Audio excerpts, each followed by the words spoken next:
আসসালামু আলাইকুম, সবাই কেমন আছেন? আশা করি সবাই ভালো আছেন, সুস্থ আছেন। আমি মায়ান্স মাম্মা স্বাগতম জানাচ্ছি আমার নতুন একটি রেসিপি দেখার জন্য। আর আমার আজকের রেসিপি হচ্ছে বেগুনের আচার। আর আমি কিভাবে বেগুনের আচার বানাই সেটাই আজকে আপনাদের সাথে শেয়ার করব। আপনারা ভিডিওটা প্রথম থেকে শেষ পর্যন্ত না টেনে দেখার জন্য অনুরোধ রইল। আরেকজন আসছে আমাকে বেগুন কেটে হেল্প করার জন্য। শুধুমাত্র লম্বা সাইজের বেগুনগুলো দিয়ে আচার বানানোটা সম্ভব। আর এখানে আমার যে মেইন প্রসেস সেটা হচ্ছে এখানে তেঁতুল। আর আমি এখানে একটু হালকা কুসুম গরম পানিতে তেঁতুল ভিজিয়ে নিতেছি। একটু ভিজানোর পর আমি এগুলোকে হাত দিয়ে চটকে বিচিগুলো আলাদা করে নিতেছি। আর এখানে একটা পারফেক্ট তেঁতুলের টক বানিয়ে নিচ্ছি। আর এটা একদম গাছের তেঁতুল, একদম ফ্রেশ, খুবই টক এই তেঁতুলটা। বানানো হয়ে গেল আমার তেঁতুলের টক। আর এদিকে আমি বেগুনগুলোকে একদম কিউট কিউট সাইজ করে করে কেটে নিয়েছি। একটু পাতলাও না, একটু ভারী ভারীও না, একটু মিডিয়াম করে করে কেটে নিয়েছি, দেখে বুঝতেছেন। এরপর আমি এখানে লবণ আর হলুদ দিয়ে বেগুনগুলোকে ম্যারিনেট করে নিতেছি।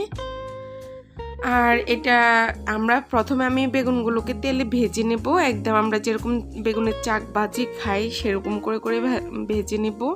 আর আপনারা দেখেন বেগুনগুলো ঠিক এমন সাইজ করে কাটতে হবে। আর খুব বেশি পাতলাও করা যাবে না, খুব বেশি মোটাও করা যাবে না, একদম এরকম সাইজ করে করে কাটতে হবে, কিউট কিউট সাইজ করে। এরপর আমি চুলায় একটি কড়াই বসিয়ে দিলাম আর সেখানে দিয়ে দিলাম সয়াবিন তেল। যদিও তেলের দামটা এখন একটু বেশি, তারপরও খাওয়া তো আর বসে থাকে না, আমাদেরকে খেতে হবে। এরপর আমি ম্যারিনেট করে 10 মিনিটের মতো রেখে দিয়েছিলাম। আর এখন 10 মিনিট পরে আমি এটা তেলের মধ্যে ভেজে নিচ্ছি। আর এটা কিন্তু ডুবো ডুবো তেলে ভাজতে হবে, এটা মনে রাখবেন। আর যদি আমরা কম তেলে ভাজি তাহলে এটা ভিতর থেকে খুলে চলে আসবে। তাই এটা ডুবো ডুবো তেলে একটু খুব বেশি ভাজা যাবে না, 2-3 মিনিট করে ভাজতে হবে। 2-3 মিনিটের মতোই দেখতে পাচ্ছেন, ঠিক এরকম করে ভাজতে হবে। খুব বেশি ভেজে নিলেও আবার খুলে আসবে। এই তো আমার বেগুনগুলো ভাজা শেষ। আমি এখন তুলে রাখতেছি এক এক করে সবগুলো বেগুন ভেজে। আমি সেই বেগুন ভাজা তেলে 2টা মরিচ দিয়ে দিলাম। আর এখানে দিয়ে দিলাম 1 চামচ 5 ফোড়ন বাটা। আপনারা চাইলে আস্ত 5 ফোড়নও দিতে পারবেন।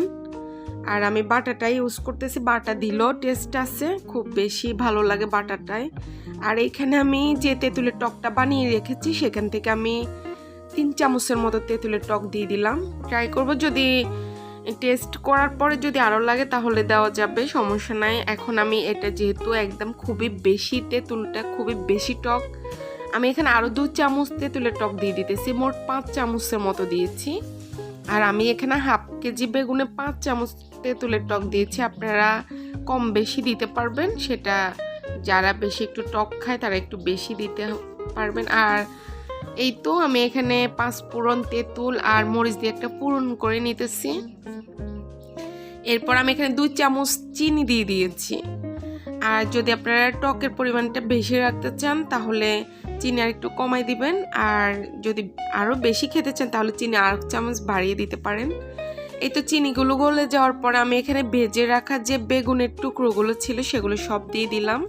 আর দিয়ে আমি জাস্ট 2 মিনিটের মতো নেড়ে ছেড়ে এটা বেগুনের টক বানিয়ে নিব। আর খুব বেশি রান্না করার দরকার নাই, জাস্ট 2 মিনিটের মতো রান্না করে নিতেছি নেড়ে ছেড়ে। একদম একদম খুব সহজ আর একদম অল্প উপকরণে হয়ে গেল বেগুনের আচার। এই তো আমি তো এখন নেড়ে ছেড়ে এখন নামিয়ে নিব, হয়ে গেছে আমার বেগুনের আচার। আর আপনারা কে কে বেগুনের আচার এখনও খান নাই তারা অবশ্যই এই রেসিপিটা ট্রাই করতে পারেন। রেডি আমার বেগুনের আচার। আর এটা তো গরম গরম ভাতের সাথে খেতেও মজা লাগবে, রুটি পরোটার সাথেও খেতে ভালো লাগবে।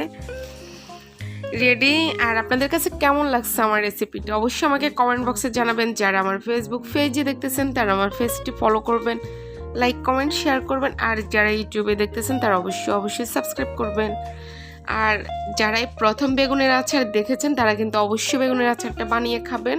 আর খুবই কম উপকরণ আর কম মশলায় এই জিনিসটা হয়ে যায়, আর খেতে তো ভীষণ মজার। আমি তো অনেক খেয়েছি আর আজকের রেসিপিটা আপনাদের সাথে শেয়ার করেছি। আপনারাও ট্রাই করবেন। আর আপনারা সবাই ভালো থাকবেন, আমার জন্য দোয়া করবেন, মায়ের জন্য দোয়া করবেন। আল্লাহ হাফেজ, টাটা।